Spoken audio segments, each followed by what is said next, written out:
ila hadratin Nabi Muhammad sallallahu alaihi wasallam wa jami'i asatidina wa syayikhina wa man syayikhina khususan Syekh Maulana Kiai Muhammad bin Khalid Al-Fatihah. A'udzu billahi minasyaitonir rajim. Bismillahirrahmanirrahim. Alhamdulillahi rabbil alamin arrahmanir rahim maliki yaumiddin. Ihdina siratal mustaqim siratal ladzina an'amta 'alaihim ghairil maghdubi 'alaihim waladdallin. Amin. Bismillahirrahmanirrahim. Syekh Maulana Kiai Haji Muhammad Qutubi bin Khalid lahir di Desa Penyuran, Kecamatan Amuntai Selatan, Kabupaten Hulu Sungai Utara, Kalimantan Selatan. Tercatat beliau lahir pada tanggal 14 bulan Juli 1919 Masehi. Ayah beliau bernama Khalid bin Wahid dan ibunya bernama Naluh. Adapun saudara-saudara beliau yang tertua Muhammad Qutubi, kemudian beliau punya adik bernama Masdar, dan yang terakhir bernama Mukhtar. Beliau anak tertua dari 3 bersaudara yang terhitung berumur panjang. Masih ada saudara-saudara beliau, bahkan beliau bukan anak pertama kalau urutan lahir. Namun rata-rata tidak panjang umur. Maka yang panjang umur sampai mencapai usia tua adalah yang 3 bersaudara ini, yaitu ayah sendiri Kiai Haji Qutubi, Muhdar, dan Mukhtar.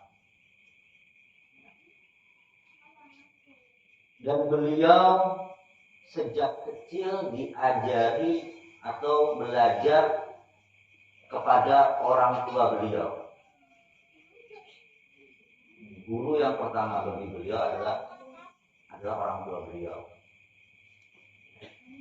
dan juga guru-guru yang lain.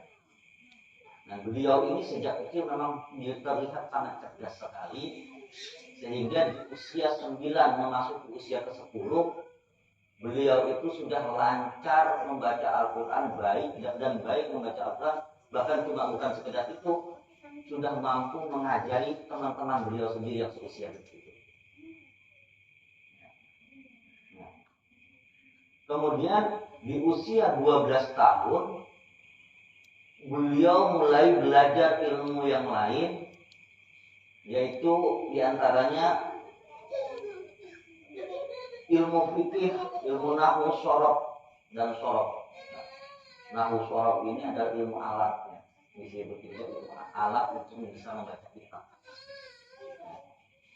Kepada siapa? Yaitu kepada Tuan Guru Haji Abdul Hamid. Haji Abdul Hamid. Beliau juga dikenal dengan sebutan Datuk Burung Putih, karena suka putih.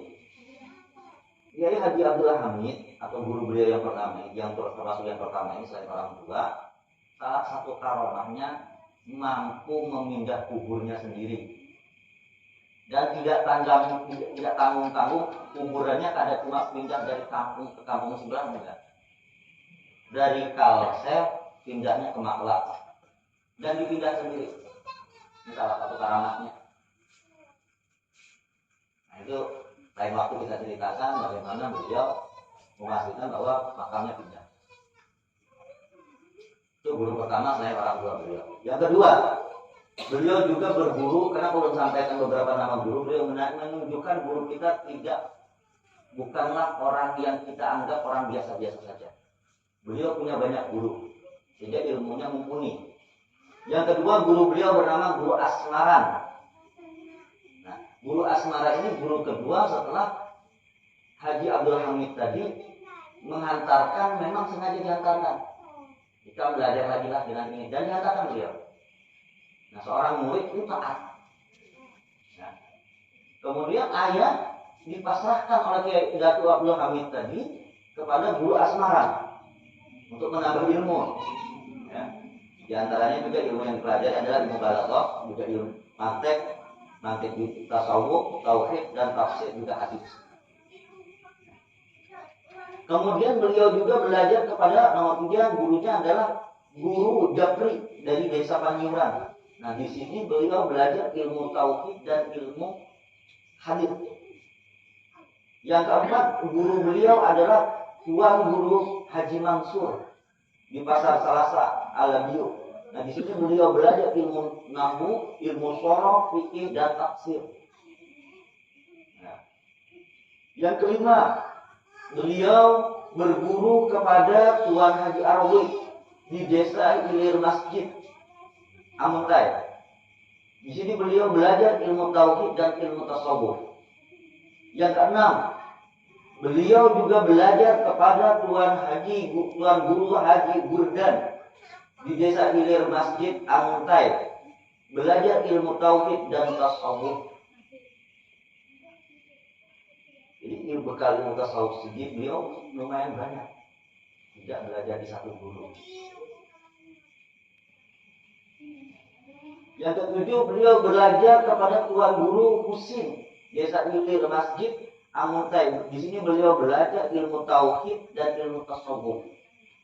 Yang kedelapan, beliau belajar kepada Tuan Guru Haji Jarkasi, Kelurahan Kelayan, Banjarmasin. Ya, di sini beliau belajar dan berbaiat Torekoh Naksabandiyah. Yang kesembilan, dan ini guru yang paling terkenal di antara guru-guru yang lain, yaitu berguru kepada Syekh Kasful Anwar Firdaus di Benua Anyar. Belajar dan berbaiat Torekoh Junaidi Al-Baghdadi, yang mana kala itu masih usia beliau 29 tahun. Kalau ada pendapat-pendapat yang lain, kita bahas nanti. Karena ada beberapa catatan itu berbeda, akan kita terangkan nanti. Dan belum bisa mencarikan titik temunya nanti. Jadi jangan dulu bikin masalah kalau ada perbedaan lah. Kalau ada perbedaan, jangan dulu bikin masalah. Jadi kan perbedaan itu adalah suatu keindahan dan menambah wawasan. Nah, di sini di usia 29 tahun beliau berbaiat Torekoh Junaidi Al-Baghdadi kepada Syekh Kasful Anwar Firdaus, yang mana nama asli Syekh Kasful Anwar Firdaus ini dihadiahin, ini bukan nama asli, hadiah daripada guru beliau yaitu Sa'id Umar Bajunaidi, Imam Masjidil Haram kalau itu. Nah, sedangkan nama asli Syekh Kasful Anwar Firdaus bin Solih bernama asli Asrani bin Saleh, nama aslinya. Dan beliau Syekh Kasful Anwar Firdaus atau Asrani ini adalah guru besar Muhammadiyah kala itu. Lalu Syekh Kasful Anwar Firdaus ini nama yang dihadiah oleh guru beliau yaitu Sa'id Umar Bajunaidi. Kalau kita cilik dari nama ini bahwa nama Syekh Kasful Anwar Firdaus bukan hanya sebarang nama. Karena yang arti Kasful Anwar Firdaus itu, kasyaf itu artinya terbuka habis, Anwar itu beberapa nur, yang berarti bahwa beliau akan bisa membimbing kita tentang pemahaman nur dan mendudukkan arti nur di posisi apa bagaimana kita. Dan Firdaus itu adalah nama surga tertinggi, yang berarti beliau adalah orang yang akan mendudukkan kita tentang pemahaman-pemahaman nur pada posisi yang pas, agar kita nanti murid-muridnya bisa ditempatkan di Jannatul Firdausi A'la. Selanjutnya, bahwa Syekh Muhammad Qurtubi bin Khalid ini adalah seorang pejuang, baik pejuang agama maupun pejuang negara, pejuang bangsa. Beliau adalah ulama yang mengajarkan ilmu agama, baik ilmu tauhid, ilmu fikih, ilmu tasawuf sampai kepada ilmu tarekat. Nah, beliau ini mengajar di beberapa desa, beberapa tempat. Dari di sini ada desa Mahang, desa Mentaas, Kecamatan Kasarangan, Kecamatan Labuan Amas, di desa Awang Sumanggi, Kecamatan Biarayang. Kemudian juga mengajarkan di desa Wayan, desa Tabing Siring, Kecamatan Tanjung, desa Pugaan, desa Barimbun, Kecamatan Tantak. Kemudian beliau juga mengajar juga di desa Hambuku Hilir, Kecamatan Bebirik. Kemudian beliau juga mengajar di daerah Banyu Tajun, di daerah desa Sungai Sandung, di desa Benua Anyar, Kecamatan Sukalaju. Kemudian beliau juga mengajarkan di desa Panjuran, di desa Harus, dan beberapa desa yang lain, termasuk yaitu di desa Bihara, termasuk juga di Kalimantan Tengah ada di desa Bahaur, Kapuas, dan beberapa tempat yang sangat banyak. Jadi beliau tidak mengajar di satu tempat, bahkan sampai ke Palangkaraya. Bukan hanya di Kalimantan Selatan, beliau juga mengajar ke Kalimantan Tengah, bahkan ke Kalimantan Timur. Itu baru desanya yang tadi Sambat. Di Kalimantan Timur beliau mengajar, di Kalimantan Tengah beliau mengajar. Jadi beliau benar-benar ulama yang membimbing, bukan hanya satu tempat. Nah, kemudian Kiai Haji Muhammad Qurtubi bukan hanya sebatas pejuang, artinya berjuang di bidang keagamaan. Beliau juga adalah pejuang bangsa, pejuang negara. Bahkan beliau termasuk seorang pejuang perebut kemerdekaan. Dan beliau tercatat dalam catatan sejarah termasuk yang terlibat langsung perang tanggal 17 Desember 1945 di kilometer 10 Pasar Senen Anjir. Beliau kontak senjata dengan militer. Nica apa Nica? Tulisannya Nica. Ya. Nica Belanda, yang mana Nica ini datang dari daerah Banjar. Markasnya kalau di Banjar. Kontak senjata beliau di tanggal 17 Desember 1945 untuk diketahui 17 Agustus 1945 Banjar belum proklamasi. Proklamasinya Banjarmasin itu kalau tidak salah 17 Mei 1949.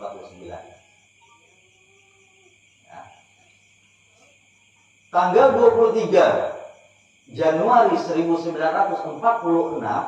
jam 2 dini hari beliau terlibat dalam kontak senjata tembak-menembak dengan pasukan Belanda, yang mana pasukan Belanda menyerang BPRI, Barisan Pemberontak Rakyat Indonesia. Pemberontak itu karena zaman itu yang menguasai Belanda, jadi bangsa Indonesia pejuang waktu itu disebut pemberontak. Jadi bukan memberontak negara sendiri, bukan.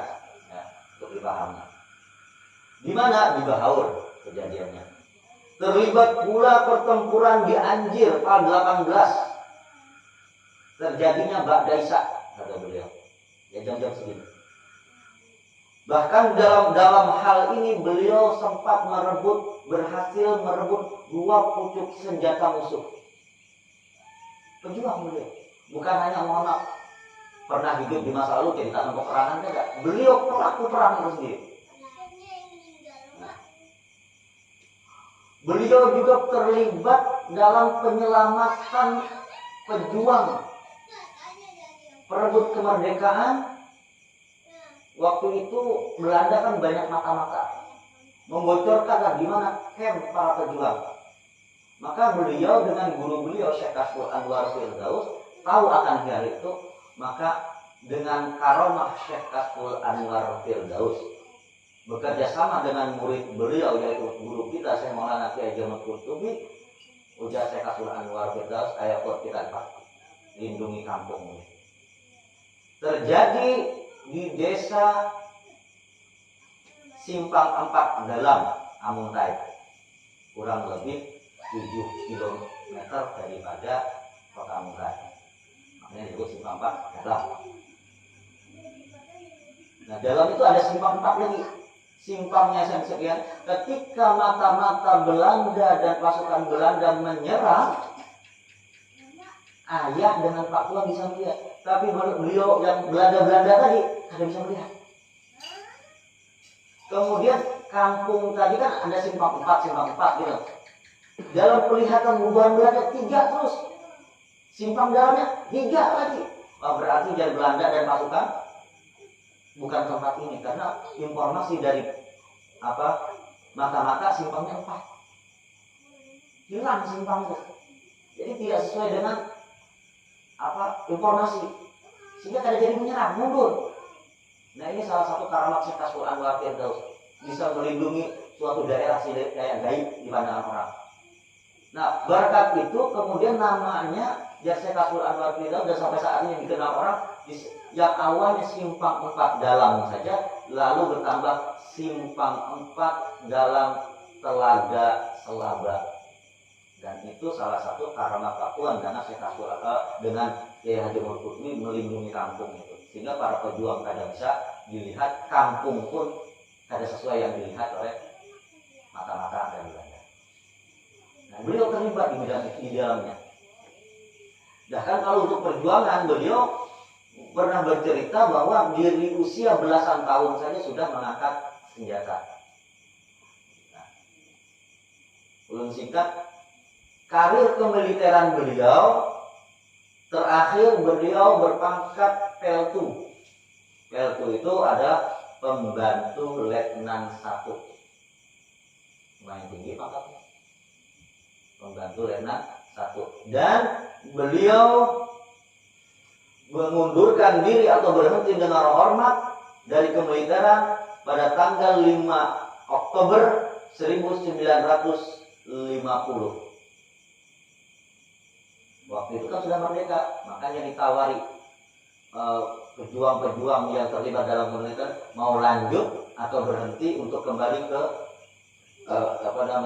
ke desa masing-masing, ke tempat masing-masing. Dan beliau memilih untuk melanjutkan pengajaran beliau dengan janji sebagai patriot, kapanpun negara memerlukan, siap angkat senjata.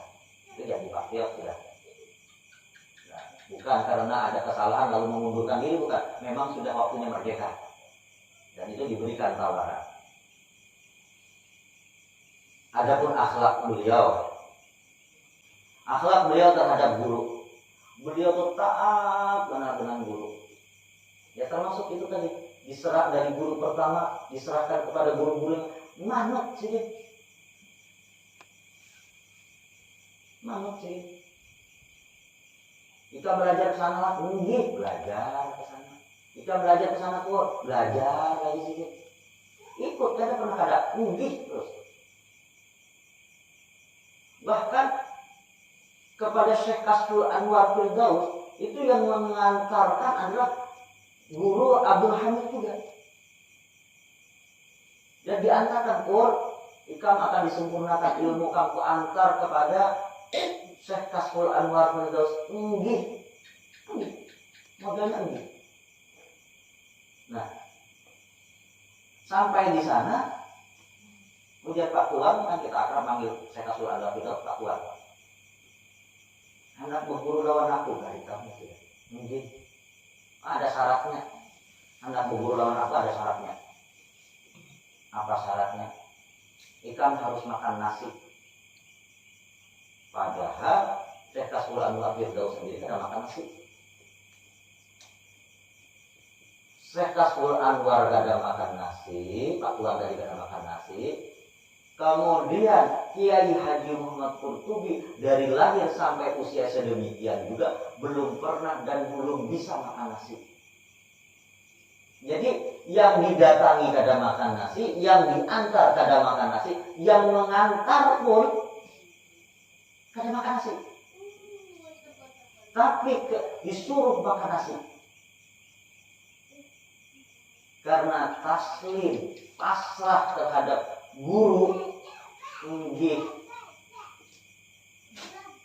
disuruh makan nasi. Padahal sedang makan nasi. Ya makan nasi 3 suap deh.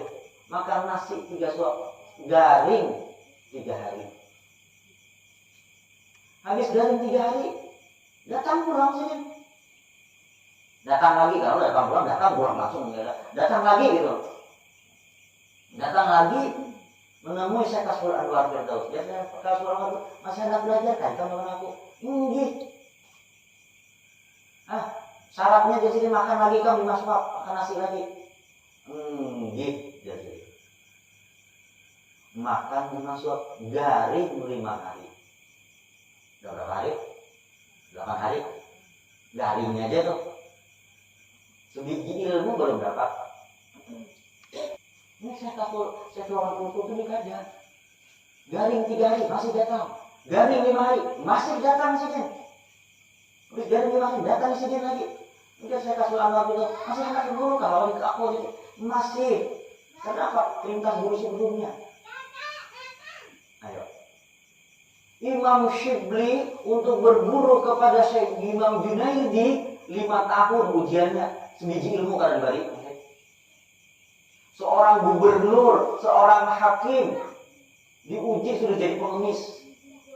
Imam Syibli setahun disuruh jadi pengemis, setahun suruh jual belerang, setahun suruh minta maaf, setahun jadi pengemis lagi, 2 tahun jadi pengemis, setahun diterima sebagai murid tapi bukan untuk belajar, melayani murid yang lain. 5 tahun, tahun ke-6 baru diterima.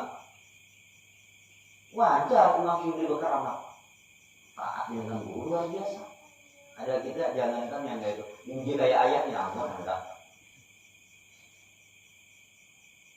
Datang lagi, makan nasi 7 suap ya sini. Sini sadar ya bakal garing lagi. Makan sini. Nggih. Garing lagi 7 suap. Ayo, sudah berapa hari?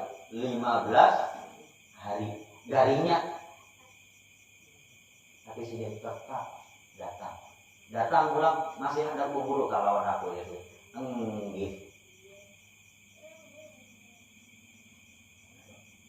Ini ketaatan guru kita. Lalu pertanyaannya, kenapa Syekh Kasful Anwar Firdaus menguji sedemikian?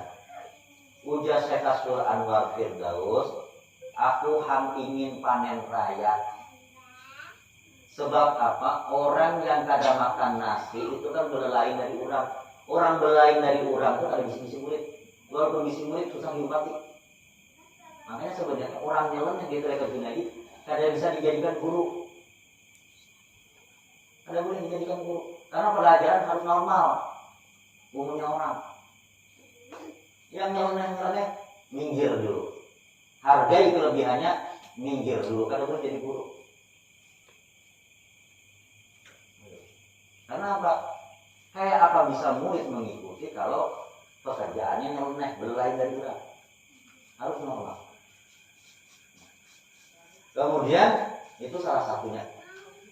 Di tahun 1974 pertengahan. Mudah-mudahan benar.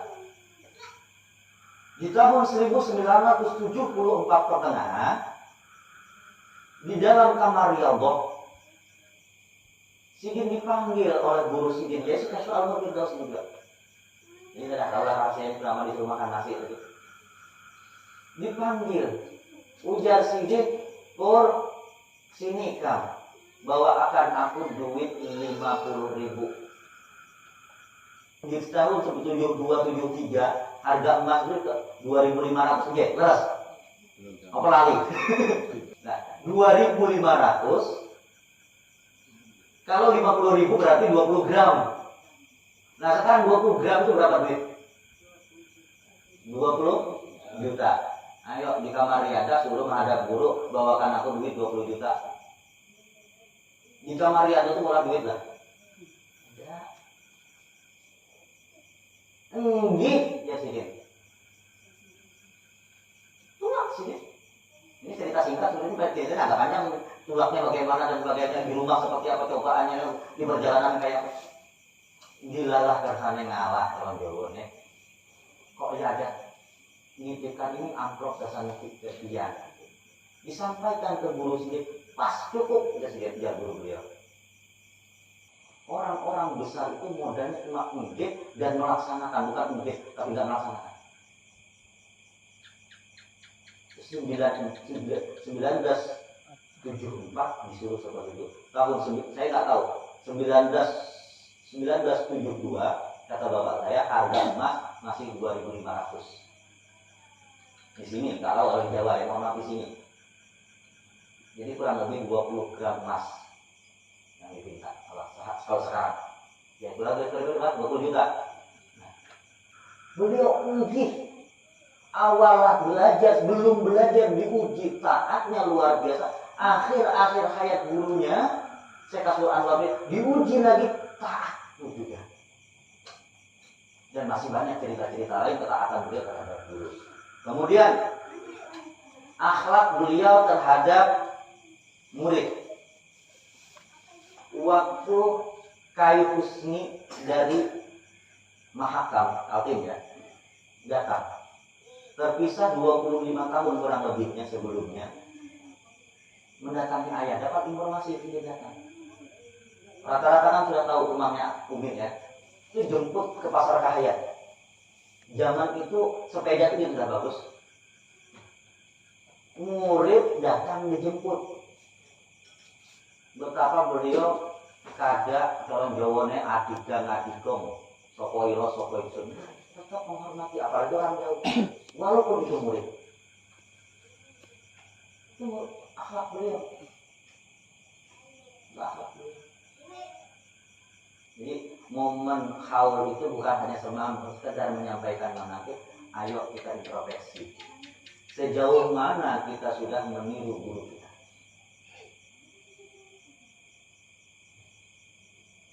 Akhlak beliau terhadap murid.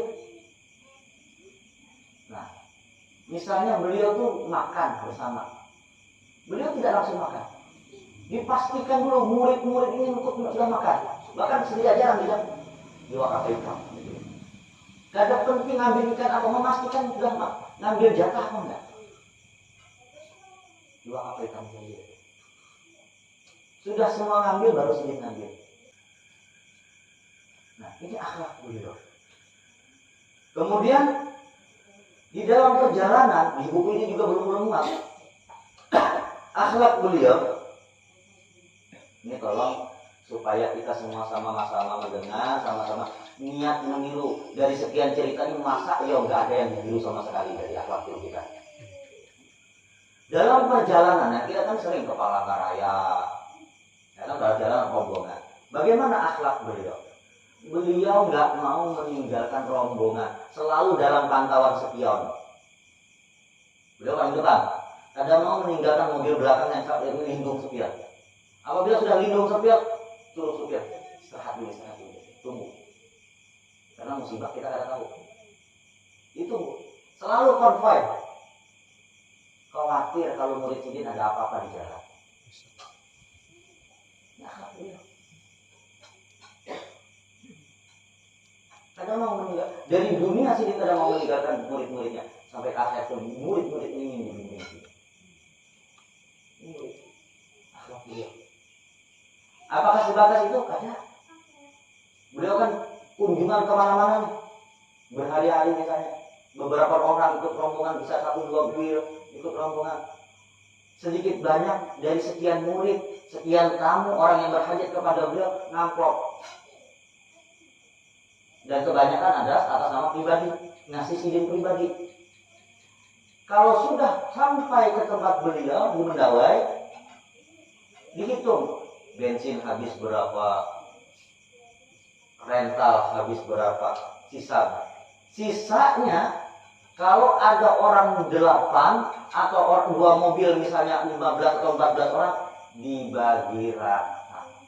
Misalnya beliau dapat amplop 1 juta, yaitu misalnya 14 bagi 8, bagi 1 juta bagi 14. Padahal orang yang mengamplop sidin itu pribadi, seumpama kada dibagi sidin pun hak sidin. Tapi akhlak beliau dibagi rata oleh beliau. Itu akhlak guru kita. Langit naik loh. Layak orang Siaran itu dulu teramat sangat layak sekali.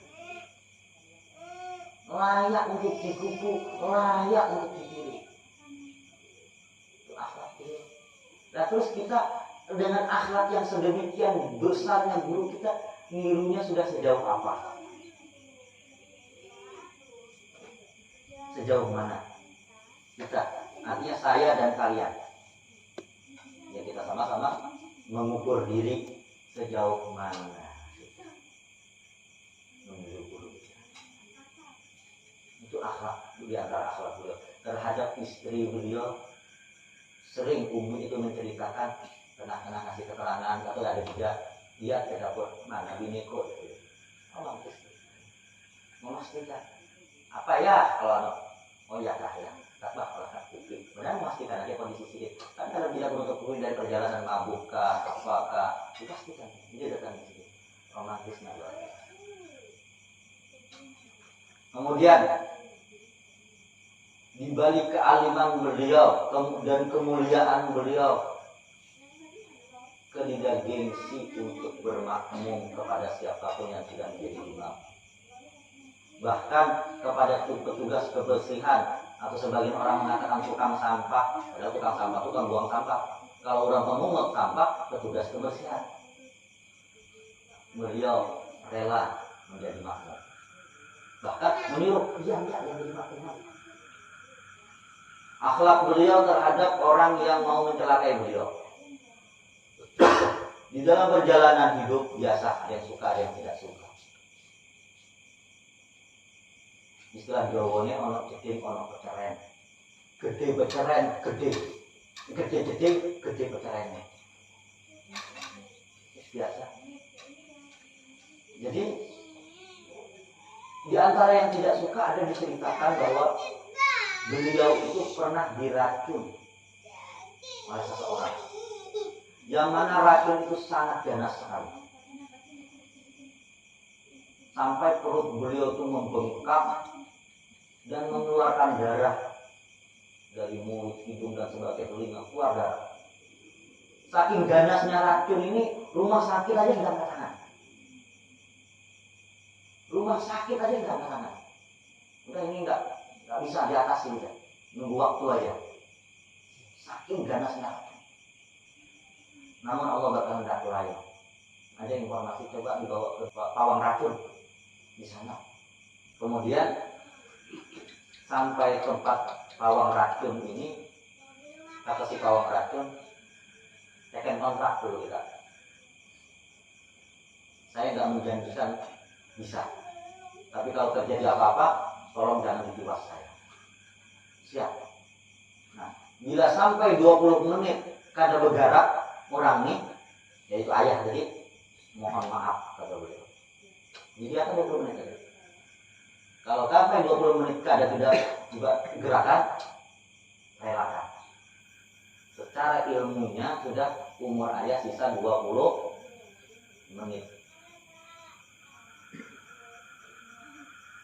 Alhamdulillah Allah masih menyingkapi yang lain. Beliau masih panjang umur. Belum sampai 15 menit jari sidin bergerak. Tanda-tanda bahwa ilmu yang pawang tadi reaksi. Sehingga cerita sehatlah beliau berangsur-angsur. Kemudian dikasih pantangan. Nah, pantangan ini sempat terlanggar beliau saat beliau naik haji, karena sudah bertahun-tahun. Sakitlah lagi, kambuh lagi, persis sebelumnya. Nggak boleh minum es beliau. Salah satu pantangannya. Saat kambuh di Mekah, di toilet waktu itu beliau. Nah disitulah ceritanya nyambung tadi. Assalamualaikum, Cuk. Aku Datu Abdul Hamid tadi. Aku pindah Cuk ay di Maklak situ nada. Sidin sendiri menyatakan pindah. Kemudian diobatin,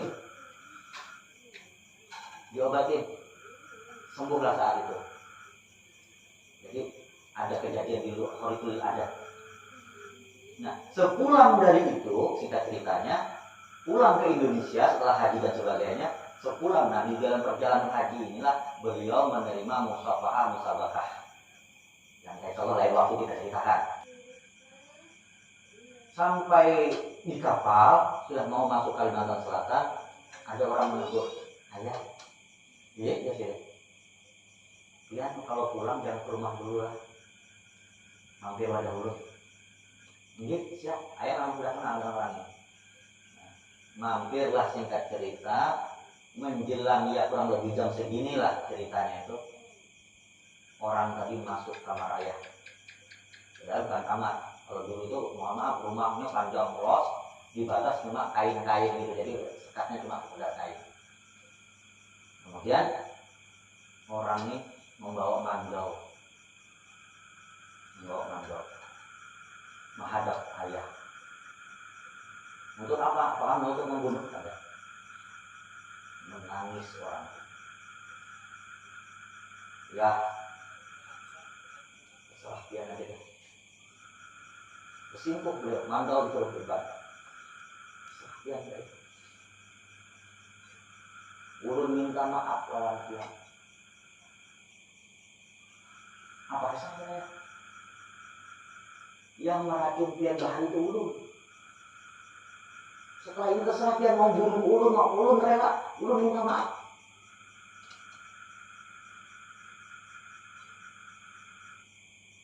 Yang meracun tadi sudah diceritakan betapa ganasnya, orangnya sudah ngaku di depan mata. Kesalahan piannya mau diapakan? Ini akhlak buruk kita. Apa yang terjadi? Diragap beliau, dipeluk beliau. Orang tadi masih dipeluk beliau.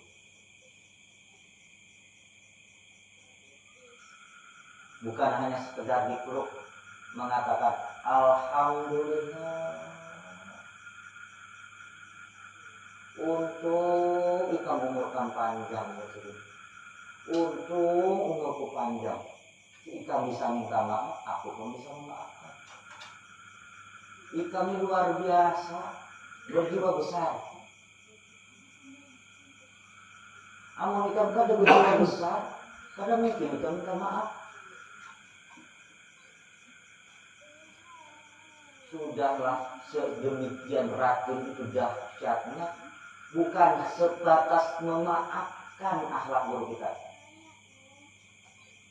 bahkan memuji, masih mampu memuji kebesaran jiwa sih orang minta maaf.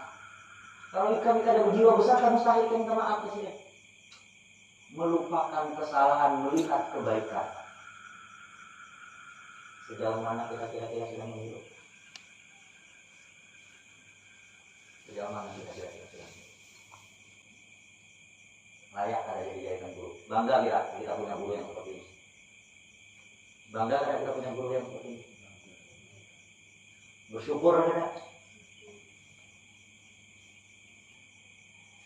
Apakah sebatas itu beliau menyikapi orang yang pernah ingin membunuh beliau? Keesokan harinya beliau jalan. Beliau sudah urusan malam saat itu dengan yang suka mau yang meracuni. Jalan pagi-pagi ketemu adik Sidin, Antin Masdar, veteran perang. Pas ditemui lagi masah mandau dengan wajah marah, merah, kayak orang mau siap-siap taruh tuh, merah. Dia ayah, maaf Pak Ikam, masah mandau yang kayak itu. Ujar Ading Sidin, zamannya Ading Sidin. Buang kulit tampak isi. Ulun sudah tahu siapa yang meracun impian. Makanya waktu kejadian tadi malam ada yang mendengar dan membocorkan ke Ading Sidin. Kada bersarung lagi nih komando nih sebelum meminum darah orang yang meracun impian malam yang semalam. Sudah kada usah. Lalu ujar ayah, saat amun ikam masih mengakui aku ini abang kandung kamu, nah, kalau ikam tuh masih mengakui aku ini guru kamu, sarungkan mandau. Rupanya luluh berdua. Mau kada mau menyarungkan mandau. Kemudian Bukan hanya sekali beliau direncanakan untuk dibunuh, berkali-kali. Namun beliau dengan sikap yang sama, yaitu selalu memaafkan. Selalu memaafkan. Kemudian yang ini yang orang biasa suka cerita tentang karamat. Nah kalau ulun bakaramat kah? Ada kah guruku? Tetap guruku. Tahu kah? Ada kah tentang karamat guru? Tetap guruku.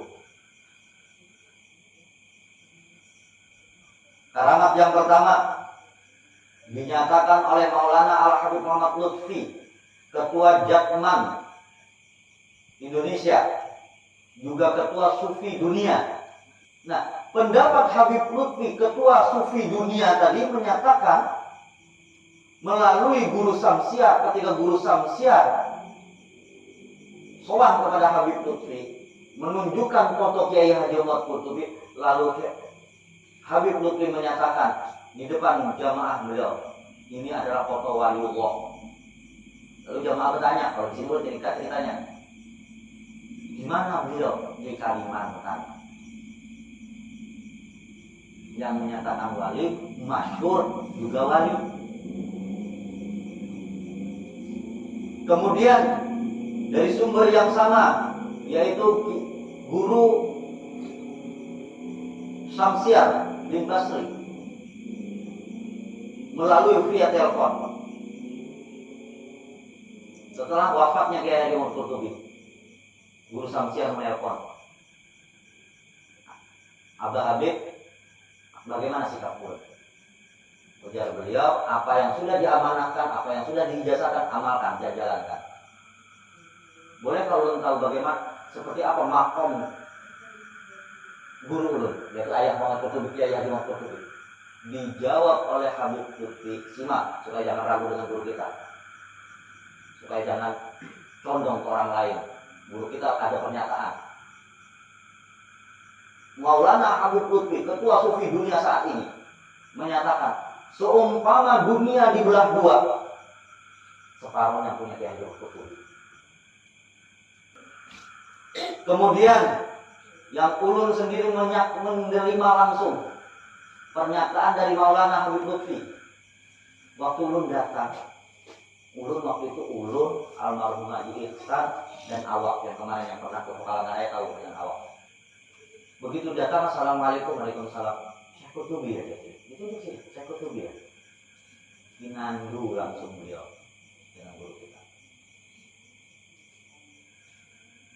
Lalu dia sedikit, guru sampean itu, Syekh Qurtubi itu, setiap malam bersama saya. Dan saya nggak akan berani memutuskan sesuatu tanpa persetujuan Syekh Qurtubi. Ulun sendiri langsung mendengar dari Qurtubi. Dan ulun berani membuka ini sudah minta izin dengan Umi, karena beberapa karamat ayah kan nggak boleh dibuka. Sudah minta izin, berani makanya ulun berani membuka. Itu di antara karamat juga. Di antara karamat Kiai Haji Muhammad Qurtubi lagi, mampu menyelam dalam air. Menyelam itu jadi dalam air, Pak. Berjam-jam. Dan kemarin yang sempat melihat, ulun ngobrol dengan orang kaos bajunya agak garis-garis biru, Guru Udin Muara Komang. Beliau itu pernah menyaksikan hujan lebat, ayah ada basah. Orangnya kemarin hadir dalam awal, menyaksikan langsung. Salah satu karamat. Kemudian orang yang pernah mencelakai beliau ada awal berdarah dan tidak mampu bernapas sampai beliau katakan cukup, kayak terkunci. Sampai beliau katakan cukup, baru orang itu awal bernapas dan awal bergerak. Di antara karamah beliau, insya Allah Kabir Terimo juga mendapatkan bonusnya waktu itu.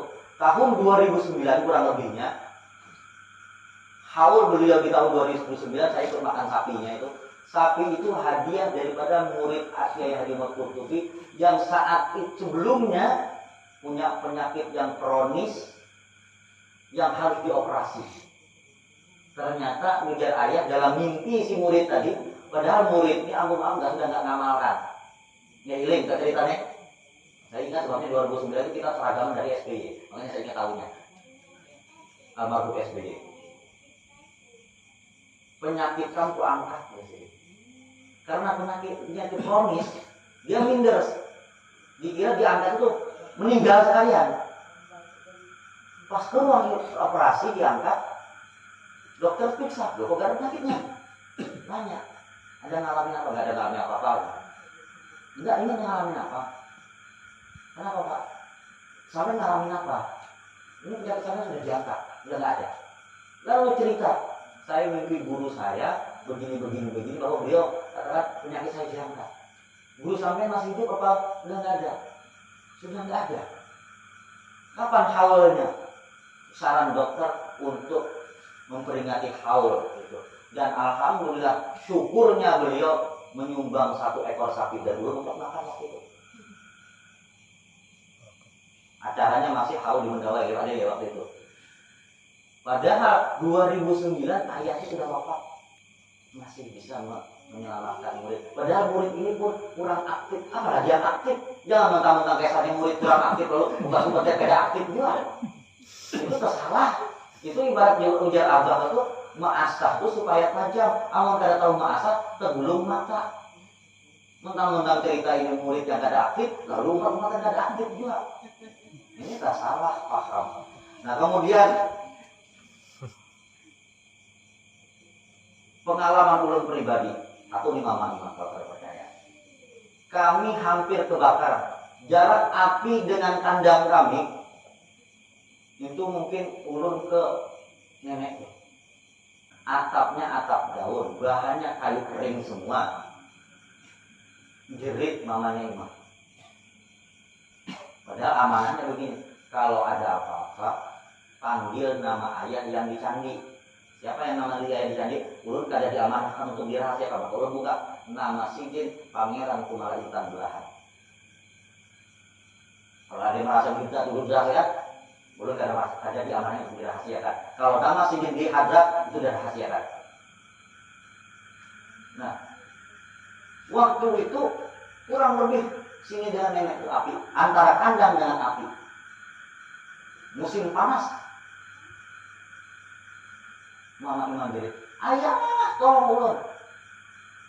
Dengan karomah ayah, api itu berbalik. Yang harusnya sini misalnya kita kandang harapkan berbalik arah.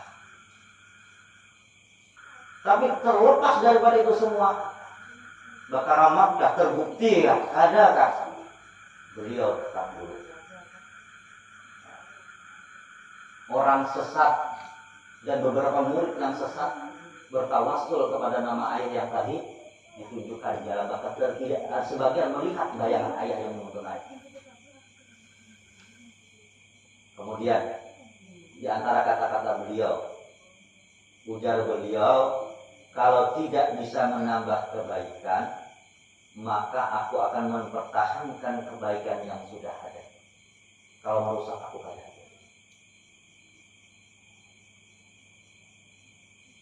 Tolong itu direnungkan, itu prinsip beliau. Yang kedua, dalam hal belajar mengajar, dalam hal mengajar, ujar beliau seumpama dulu kita ini banyak orangnya, mungkin ribuan atau ratusan, berjalan waktu ada yang meninggal, ada yang pindah dan sebagainya, di sisa puluhan aja. Terus ada sebab lain dan berkurang sampai sedikitnya. Jangankan berdua bertiga aja sedikit, sikung saja yang datang sepanggal hantu semanggal manusia. Sikung pada sempurna pulang. Kalau sikung sempurna masih dan satu saja yang datang sepanggal hantu semanggal manusia. Hendak belajar mereka Junadi mulai. Ada memandang jumlah banyak prinsip sidin karena diamanahkan untuk menyampaikan tetap akan disampaikan walaupun cuma satu orang. Kemudian dalam tekad beliau dalam Torekoh Junaidi kata beliau, Torekoh Junaidi adalah nafasku, hidup matiku di dalam Torekoh Junaidi, di mana pecah di situ pemikirannya. Thariqah Junaidi adalah nafas bagi beliau. Demikian, mudah-mudahan bermanfaat. Adapun usia beliau sebelum wafat beliau hitungan bulan, kepada Guru Samsiah beliau menyatakan umurku lebih dari 80 tahun. Kalau merunut kepada tahun lahir yang ditulis beliau 1919, maka beliau wafat saat itu di usia kurang lebih 83 tahun. Adapun perbedaan pendapat jangan diperbesar. Kalau mau dibahas, duduk bersama dengan manis, dengan kepala dingin, hati yang dingin. Demikian, terima kasih. Mudah-mudahan bermanfaat, kita bisa jadikan teladan beliau kita jadikan teladan, kita menjadi murid yang diakui beliau. Semakin setelah haul ini kita semakin bisa membenahi akhlak kita bersama. Amin ya rabbal alamin. Ila hadratin Nabi Muhammad sallallahu alaihi wasallam. Al-Fatihah.